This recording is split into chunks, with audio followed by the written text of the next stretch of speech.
Assalamualaikum warahmatullahi wabarakatuh.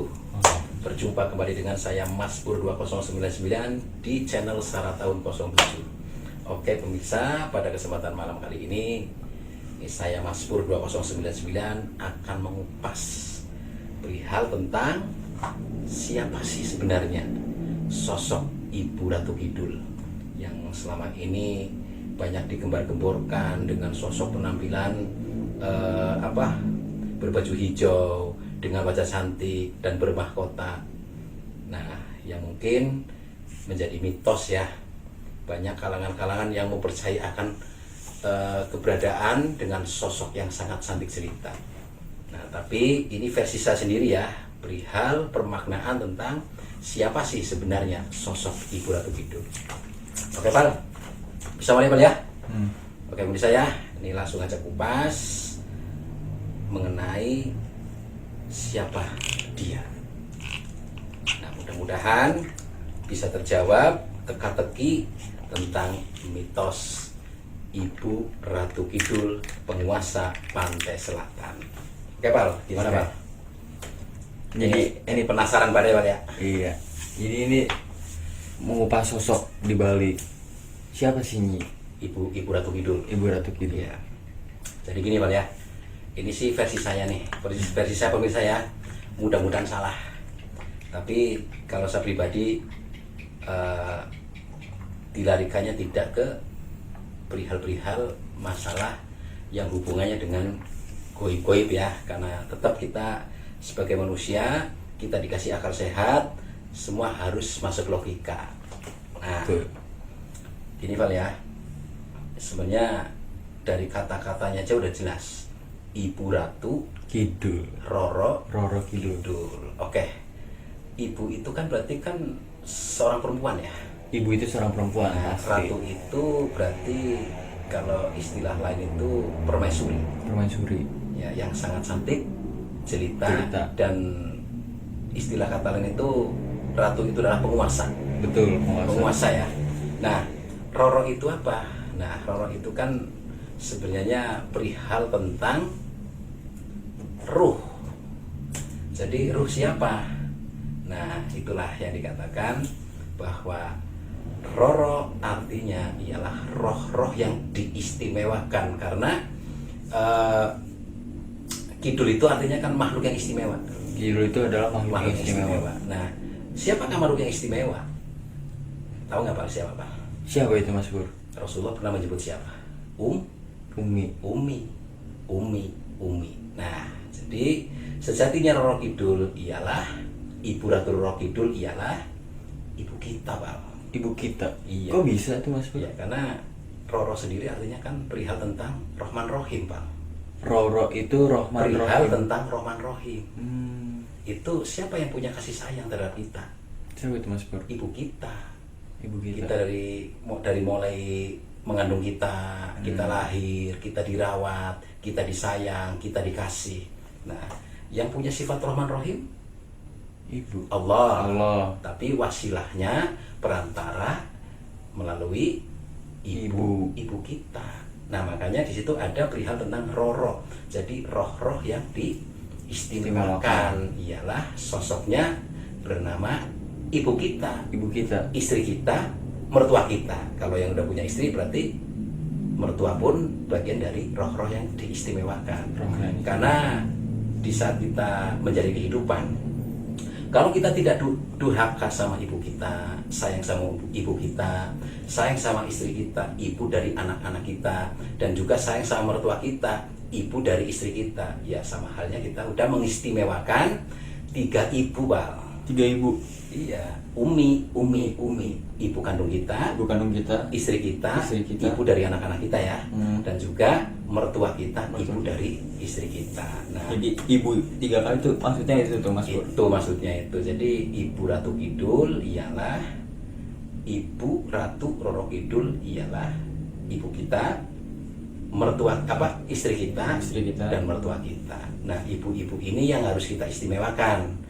Kita tidak boleh ngelawan, kita tidak boleh menyakiti perasaannya, dan juga tidak boleh semena-mena. Kalau kita ibaratnya bisa mengaplikasikan dengan kebaikan, ketawaduan kita, ya insya Allah maka kita akan mendapatkan kekayaan yang hakiki, yang langgeng, gitu loh. Kayak yang langgeng apa melalui wasilah doa-doa dari mereka-mereka. Nah itu yang dikatakan Roro Kidul. Nah terus yang dipertanyakan apa Pak? Yang dipertanyakan Mas Pur, ini sih yang Nopal dapat dari pada umumnya Mas Pur ya. Oke. Setahu Nopal Mas Pur, bahwa Nyi Roro Kidul itu kan berlokasi di pantai selatan, dan itu digunakan sebagai tanda kutip itu sebagai pesugihan untuk mencari kekayaan. Nah Nopal tuh mau tahu nih Mas Pur, mungkin pemirsa juga pengen tahu sih. Betul. Sejarah atau asal usulnya siapa sih Nyi Roro Kidul itu? Apakah dia dulu berbentuk manusia terus berpindah alam ke alam gaib atau gimana sih Mas Pur? Kita ini pakai keyakinan kita ya. Pakai keyakinan dan juga pakai versi kita, saya pribadi nih. Yang namanya manusia tetaplah manusia. Ya. Yang namanya jin tetaplah jin. Yang namanya kodam tetaplah kodam, kan itu. Iya. Jadi gini, kalau perihal ibaratnya sosok, bentuk, berarti kan manusia. Yang ada bentuknya siapa? Manusia. Yang ada sosoknya siapa? Manusia. Yang pakai baju siapa? Manusia. Oke. Berarti dengan keindahannya, dengan kecantikannya, dengan kelemah lembutannya, dengan kerohman rohimanya, berarti siapa yang punya? Ibu? Kita. Istri? Kita. Mertua? Kita. Nah, kalau tiga-tiganya kita sayangi, kita hormati, dan juga kita tidak semena-mena, otomatis kehidupan kita akan dipermudah dalam segala hal. Nah, perihal penguasa pantai selatan. Oke. Pantai itu kan berarti kan berhubungan dengan laut ya.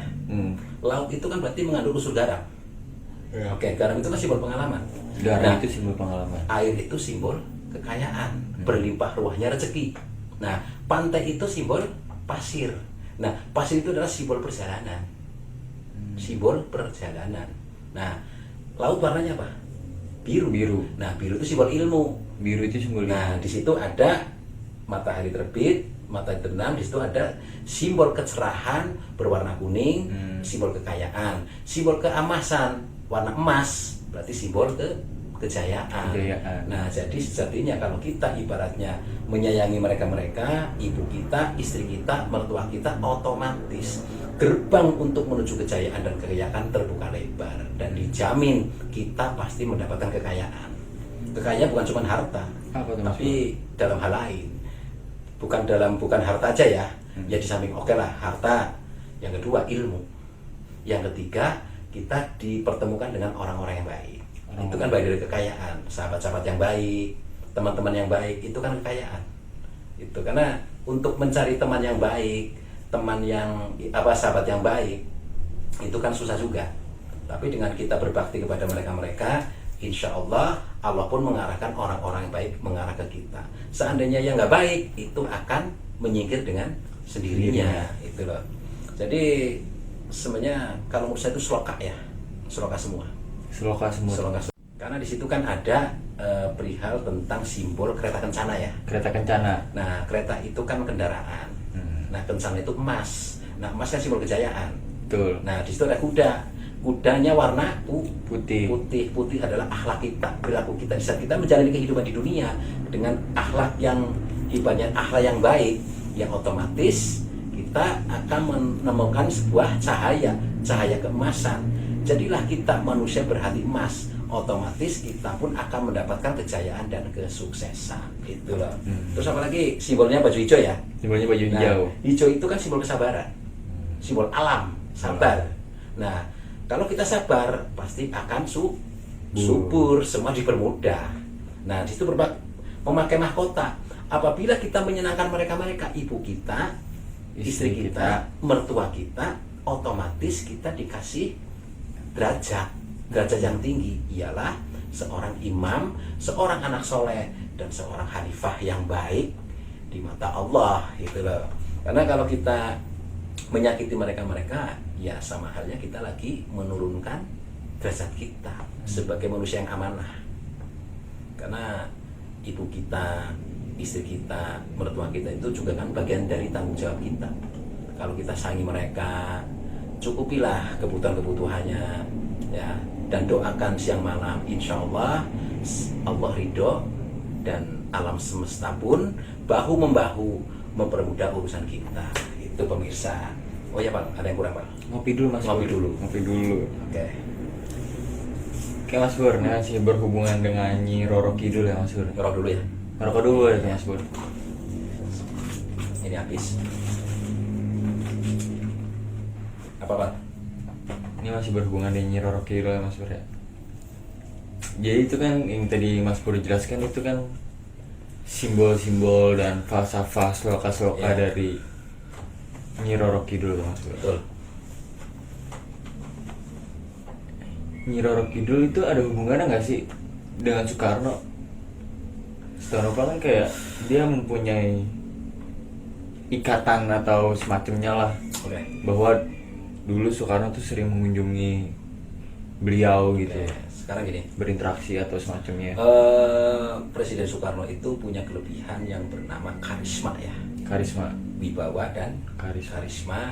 Oke, karena beliau itu seorang wali, Soekarno itu seorang wali, jadi wali modern lah ya. Wali modern. Ya karena satu hal yang beliau ibaratnya ya mungkin jadi teladan buat kita ya.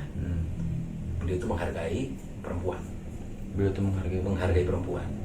Salah satunya ibunya. Beliau itu sangat sayang sama ibunya, sangat sayang sama istrinya. Jadi setiap perempuan beliau itu menghargai.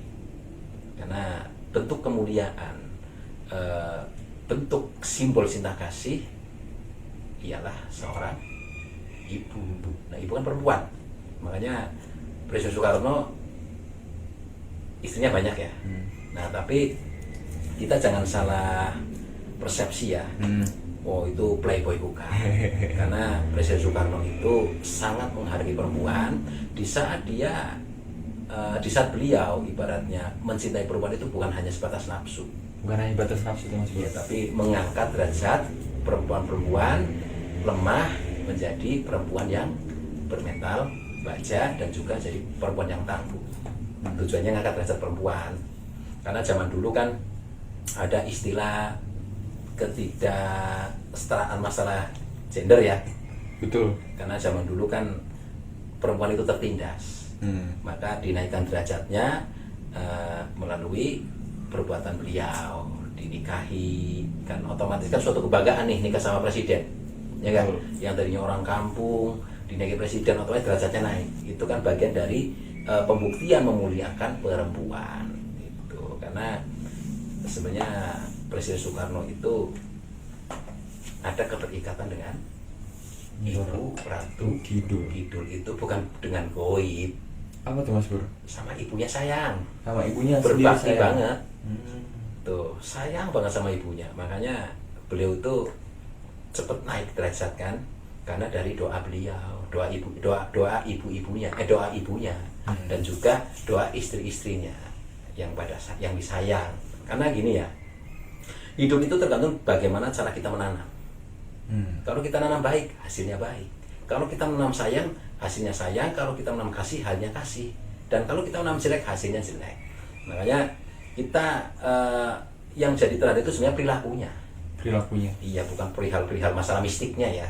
Karena namanya mistik itu kadang logika manusia nggak masuk.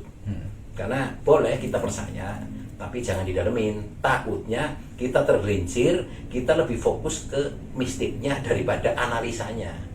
Karena manusia kan dikasih modal akal sehat. Betul. Untuk berpikir, untuk menganalisa.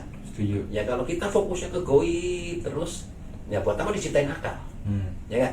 Tapi kita harus mempercayai goib itu ada. Tapi ingat, manusia dikasih keterbatasan tentang goib.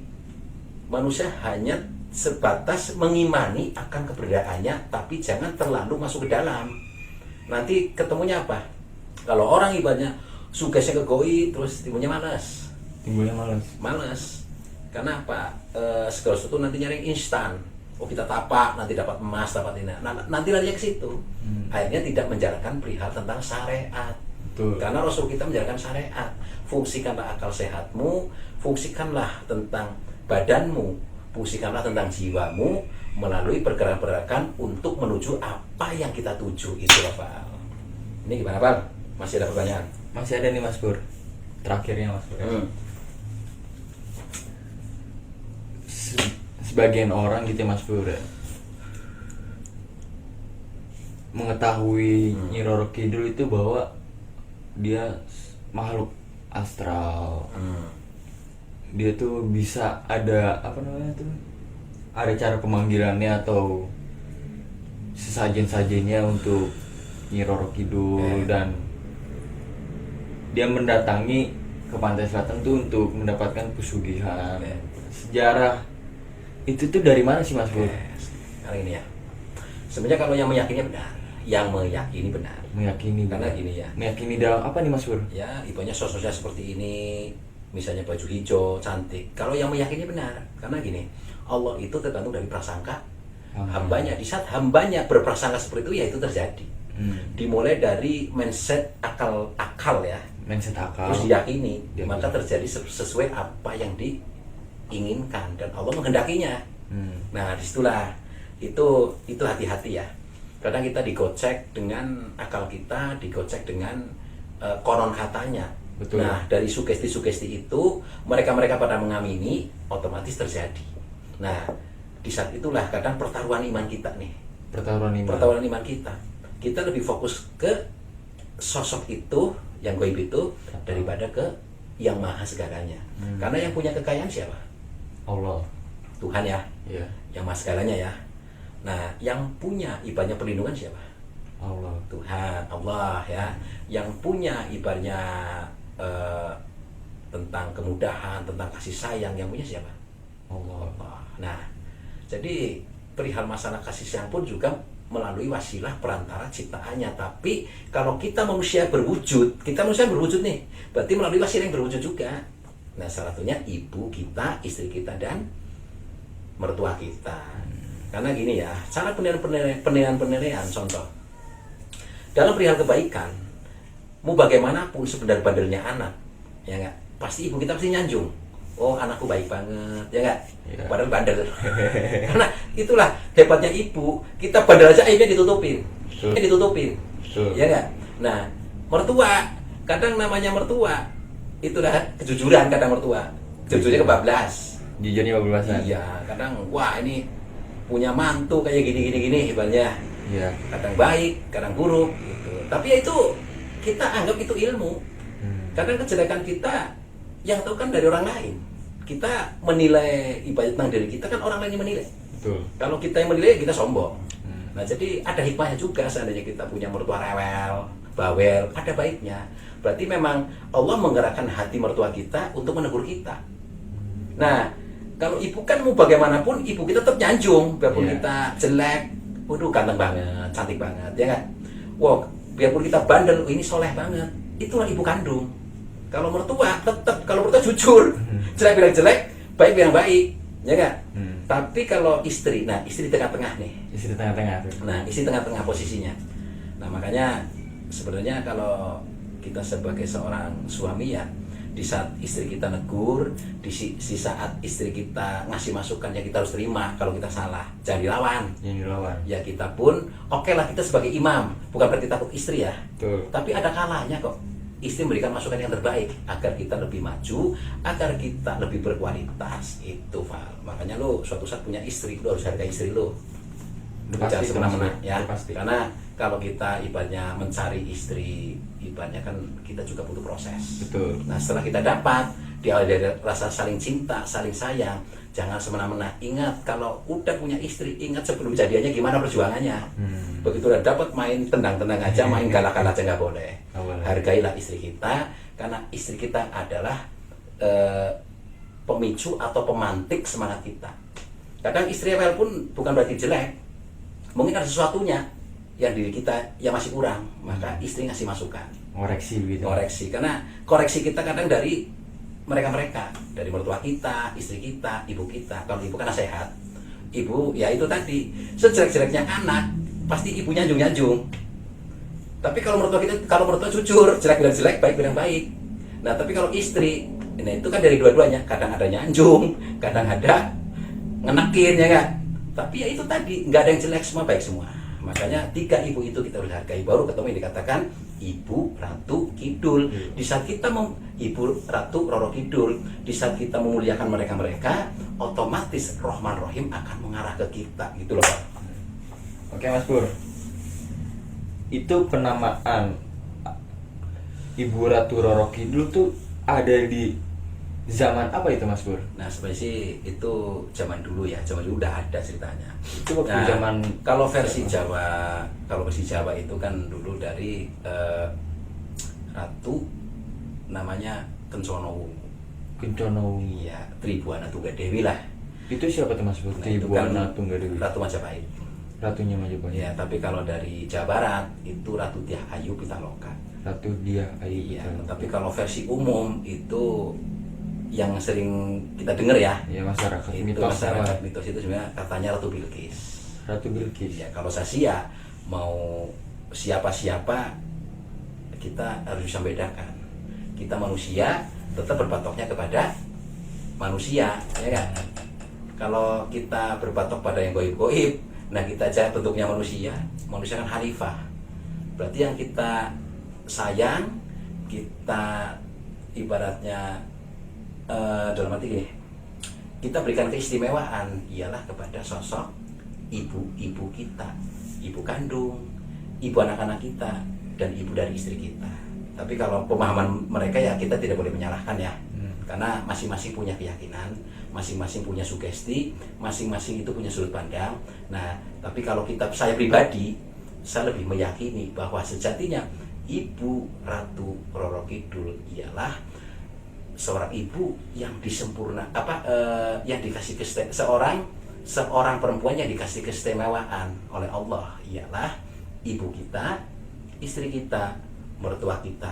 Di saat kita sayang sama mereka, otomatis kekayaan kita akan berlimpah ruah, baik dari segi ilmu, segi materi, dan orang-orang baik yang ada di sekeliling kita. Itu Pak. Sebenarnya itu sih. Itu versi saya. Versi Mas Pur. Ya, tapi masih ada yang ganjil di lapangan Mas Pur. Perihal masih Nyi Ratu Roro Kidul kan, kalau Majapahit kan itu Tribuana Tunggadewi. Nah, kalau dari Jawa Barat Ratu Dyah Ayu Pitaloka. Dyah Ayu Pitaloka. Betul. Nah, ada lagi nih Ratu Bilqis. Iya. Itu berarti emang dari zaman dulu tuh udah ada seperti itu Mas Pur? Ya, tetap ya yang namanya legenda, namanya mitos, cerita. Iya. Zaman dulu juga kan udah ada cerita. Ya buktinya kayak contoh ya, kayak karangan Emputan Tular, karangan Empu Sendok, ya nggak? Itu berita tentang Ramayana, Mahabharata, itu kan awalnya cerita. Tapi karena disugesti ada, otomatis dengan keyakinannya, dengan kekuatan sugestinya, Allah wujudin, Allah kehendakin, maka terwujud gitu loh. Jadi kembali ke pribadinya masing-masing. Kalau kita meyakini ada ya ada, kalau kita meyakini nggak ada ya nggak ada. Tapi saya pribadi tetap ambilnya tengah-tengah. Saya percaya itu ada, tapi saya lebih meyakini bahwa sejatinya makhluk yang diistimewakan ialah ibu kita, istri kita, dan mertua kita. Sebenarnya itu sih Pak. Itu versi saya ya. Mudah-mudahan salah. Nah, dan kita pun tidak boleh meyakini, tidak boleh menyalahkan keyakinan orang lain. Itu hak mereka untuk mempercayainya. Saya percaya, tapi saya lebih meyakini tentang sosok Ibu Ratu Roro Kidul ialah seorang perempuan yang dikasih keistimewaan dalam bentuk kasih sayang melalui wasilah keriduannya, ialah ibu kita, ibu kandung, ibu dari anak-anak kita ialah istri kita, dan ibu dari istri kita ialah mertua kita. Udah, kalau menurut saya itu aja. Udah Mas Pur. Oke, cukup ya? Cukup. Oke pemirsa ya, mungkin seandainya penjelasan saya tidak masuk akal, bahkan salah, ya wajar, saya manusia biasa ya anggap aja salah aja lah, karena ini hanya sekedar pemahaman tapi versi pribadi. Ya kalau sekiranya ada ilmunya ya monggo, bisa diaplikasikan, bisa diambil hikmahnya, bisa diambil iktibarnya. Tapi seandainya kurang yakin, kurang percaya, anggap aja ini obrolan malam aja. Daripada kita ceritain orang dosa, menjelek-jelekin orang dosa, ya setidaknya kita bercerita tentang teladan sebuah kebajikan. Oke, itu aja bagi saya.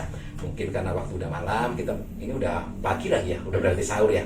Oke, selamat menunaikan ibadah puasa. Semoga dikasih kekuatan, kuat mental, kuat fisik, dan juga sugesnya kuat, pasti bisa. Oke, mungkin bagi pemirsa nih ada yang ingin dipertanyakan, mungkin bisa dilanjut di kolom komentar ya Mas Pur ya. Ya bisa aja nanti, mudah-mudahan saya bisa jawab ya, mudah-mudahan. Tapi yang jelas pemahaman saya jangan dibenerin ya. Ini hanya sekedar referensi atau menambah wawasan aja. Ya siapa tahu ternyata ada yang sesuai, ada yang cocok, ya monggo diaplikasikan. Kalau enggak ya itu haknya pemirsa. Ya. Kalau ada yang lebih tertarik lagi dengan cerita apa bisa ditulis ya. Ya nanti biar kita jelasin ya. Ya. Oke pemirsa ya, mungkin cukup sekian aja ya karena waktu udah menjelang sahur ini. Kalau misalnya banyak saya ada salah kata, salah ucap, salah pemaparan, salah pemahaman, saya mohon maaf yang sebesar-besarnya. Oke, jangan lupa ya, like, share, dan subscribe di Salah Tahun 07 bersama saya Mas Pur 2099. Wabillahi taufiq wal hidayah. Wassalamualaikum warahmatullahi wabarakatuh. Waalaikumsalam warahmatullahi wabarakatuh.